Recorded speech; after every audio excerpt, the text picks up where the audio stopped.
아버지, 이 여자 누구? 얘요? 돈 때문에 온 거 아니에요? 1년 전 중풍에 걸린 아버지를 돌보겠다고 찾아온 새엄마. 제 인생에서 가장 충격적이었던 이야기를 들려드리려고 합니다. 아버지의 재혼, 언니와의 갈등, 그리고 예상치 못한 진실. 이 모든 게 1년 만에 벌어졌습니다. 끝까지 들으시면 여러분도 깊은 생각에 빠지실 거예요. 화면을 2번 누르면 행운이 찾아옵니다. 사연 시작하기 전에 무료로 할 수 있는 구독과 알림 설정을 하시면 새로운 사연을 제일 먼저 보실 수 있습니다. 이야기는 1년 전으로 거슬러 올라갑니다. 아버지는 제가 대학교 1학년 때 어머니를 여의셨어요. 교통사고였어요. 그 후로 아버지는 혼자 저와 언니를 키우셨습니다. 사업도 하시고 부동산도 몇 개 가지고 계셔서 경제적으론 넉넉한 편이었어요. 그런데 3년 전 아버지가 갑자기 중풍으로 쓰러지셨습니다. 오른쪽 몸을 거의 못 쓰시게 됐어요. 언니는 이미 결혼해서 분가한 상태였고 저는 대학생이라 아버지를 제대로 돌볼 형편이 아니었어요.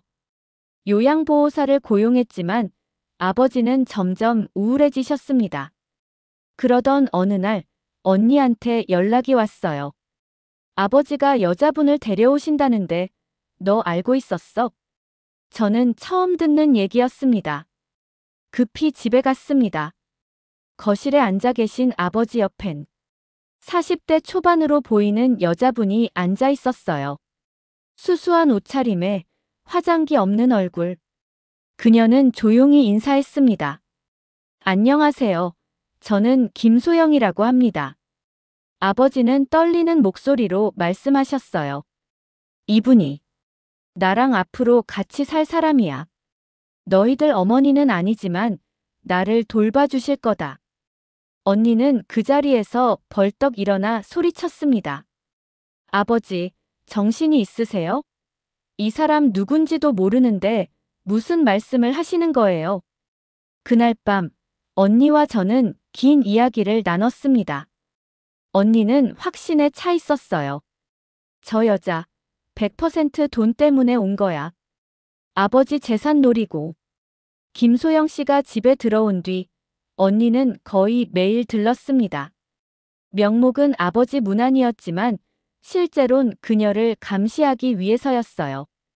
저도 마찬가지였어요. 수업 끝나면 집에 와서 그녀의 행동을 지켜봤습니다. 놀라운 건 김소영 씨는 정말 성실하게 아버지를 돌봤다는 거예요. 새벽 6시에 일어나 아버지 식사 준비하고 약 챙기고 물리치료 보조하고 밤늦게까지 아버지 옆을 지켰습니다. 불평 한마디 없이요. 언니는 점점 조바심을 냈습니다. 뭔가 있을 거야. 저렇게 헌신적일 리 없어. 어느 날 언니가 제게 속삭였습니다. 내일 아버지 병원 가시는 날이지? 그때 저 여자 방 한번 뒤져보자. 저는 망설였지만 결국 언니를 따라 나섰습니다. 김소영 씨 방은 놀라울 정도로 간소했어요. 작은 옷장 하나, 책 몇 권, 낡은 가방 하나. 언니는 서랍이란 서랍은 다 열어봤지만 통장도 귀금속도 돈 관련된 건 아무것도 없었습니다. 이상한데.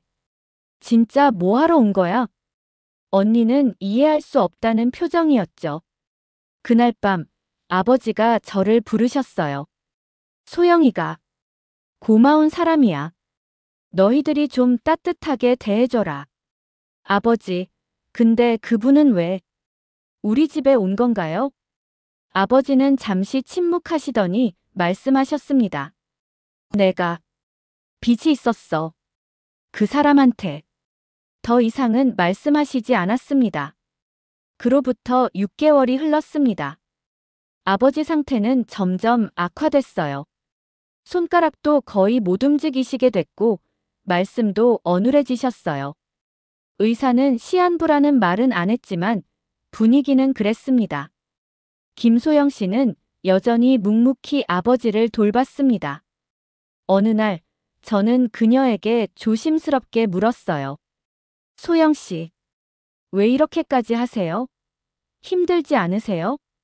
그녀는 잠시 창밖을 바라보다 대답했습니다. 나도 누군가에게 도움받은 적이 있어요. 그때 느꼈던 감사함을 갚고 싶었어요. 그 말의 의미를 저는 그때 이해하지 못했습니다. 그해 겨울, 아버지께서 돌아가셨습니다. 장례식장은 조문객들로 붐볐습니다.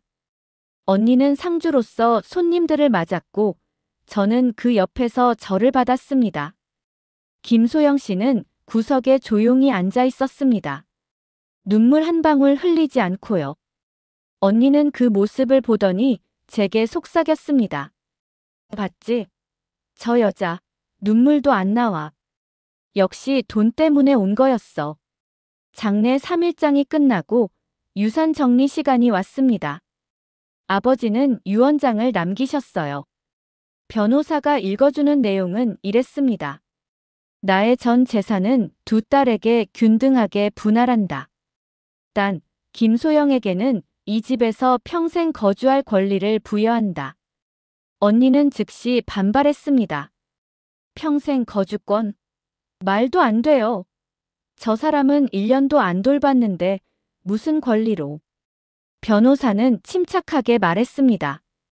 고인의 의사가 명확히 기재되어 있습니다. 법적으로 유효합니다. 언니는 그날부터 김소영 씨를 압박하기 시작했습니다. 소영 씨, 우리 좋게 얘기합시다. 거주권 포기하시면 보상금 드릴게요. 5천만 원 어때요? 김소영 씨는 고개를 저었습니다. 필요 없습니다. 언니의 제안은 1억, 2억. 계속 올라갔지만 그녀는 한결같이 거절했습니다. 언니는 점점 화가 났고 급기야 이런 말까지 했죠. 그럼 이 집 팔아버릴 겁니다. 그래도 괜찮으세요? 김소영 씨는 담담히 대답했습니다. 법적으로 제 거주권은 보호받습니다. 마음대로 하세요. 언니와의 관계는 최악이 됐습니다. 어느 날 언니가 저를 따로 불렀어요. 야, 너도 이게 말이 된다고 생각해? 1년 돌본 것도 아니고 피 한 방울 안 섞인 여자가 우리 집에 평생 살겠다고. 언니, 근데 아버지가 원하신 거잖아요. 아버지가 정신이 없으셨던 거야. 저 여자가 뭔가 꼬드긴 거라고. 저는 뭐라 대답해야 할지 몰랐습니다. 그런데 그때였습니다. 집 정리를 하다가 아버지 서재에서 오래된 일기장 하나를 발견했어요. 일기장은 10년 전 것이었습니다. 아버지의 필체로 이렇게 적혀 있었어요. 2014년 12월 24일. 오늘 거리에서 쓰러졌다. 갑자기 가슴이 아프고 숨이 막혔다. 주변 사람들은 그냥 지나쳤는데 한 젊은 여자가 달려와 심폐소생술을 해줬다.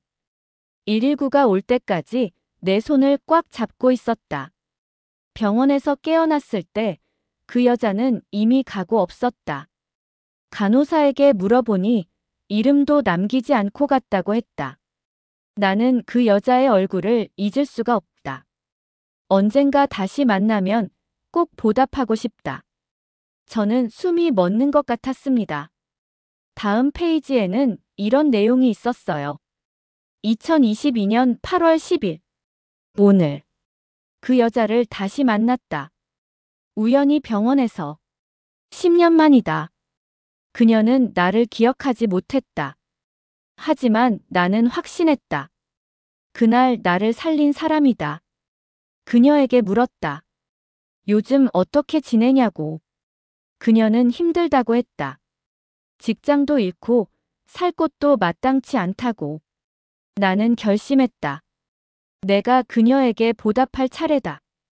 일기장을 덮었을 때 제 손은 떨리고 있었습니다. 김소영 씨는 돈 때문에 온 게 아니었습니다. 아버지가 그녀를 부른 겁니다.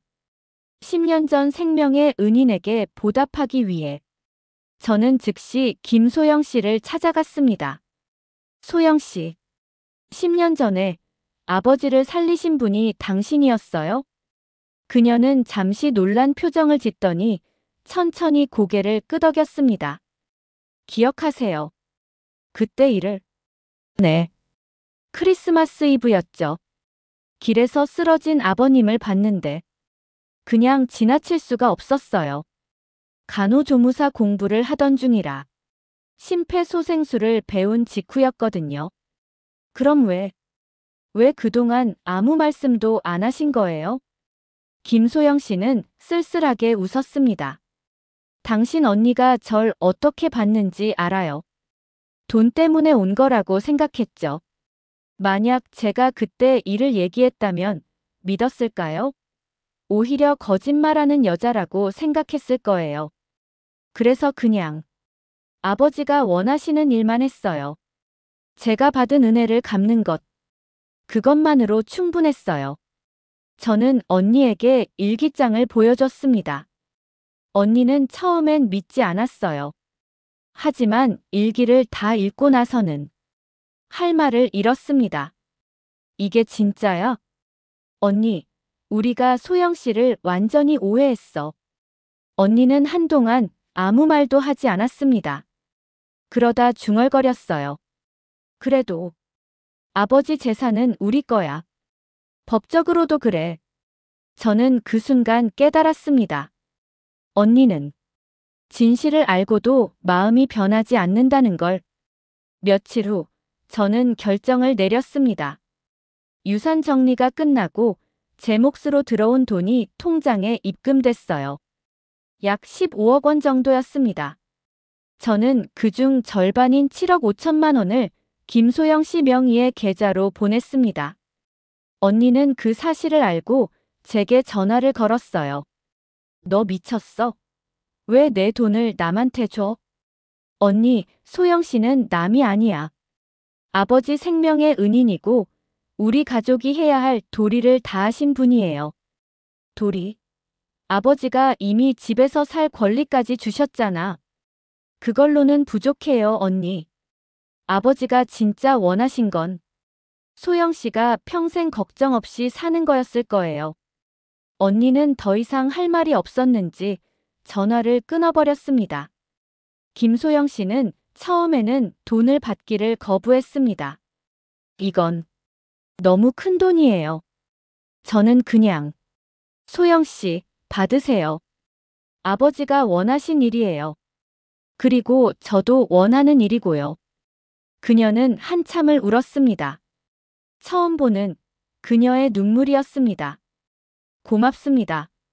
정말 고맙습니다. 그 후로 1년이 지났습니다. 저는 대학을 졸업하고 작은 회사에 취직했어요. 제게 남은 돈으로도 충분히 새 출발을 할 수 있었습니다. 김소영 씨는 여전히 아버지 집에 살고 계세요. 요즘은 동네에서 자원봉사를 하신다고 들었습니다. 혼자 사시는 어르신들을 돌보는 일이래요. 언니와는 연락이 뜸해졌습니다. 명절에 한 번씩 볼까 말까 하는 사이가 됐습니다. 여러분이라면 같은 선택을 하셨을까요? 언니의 입장도 이해는 합니다. 법적으로 제 돈이었으니까요. 하지만 저는 후회하지 않습니다. 돈보다 소중한 게 있다는 걸 아버지가 마지막으로 가르쳐 주신 것 같아요. 은혜를 갚는다는 것, 진심을 알아본다는 것, 그리고 옳은 일을 한다는 것. 여러분의 생각은 어떠신가요? 댓글로 남겨주세요. 오늘 영상이 도움이 되셨다면 좋아요와 구독 부탁드립니다. 다음에 또 만나요. 감사합니다.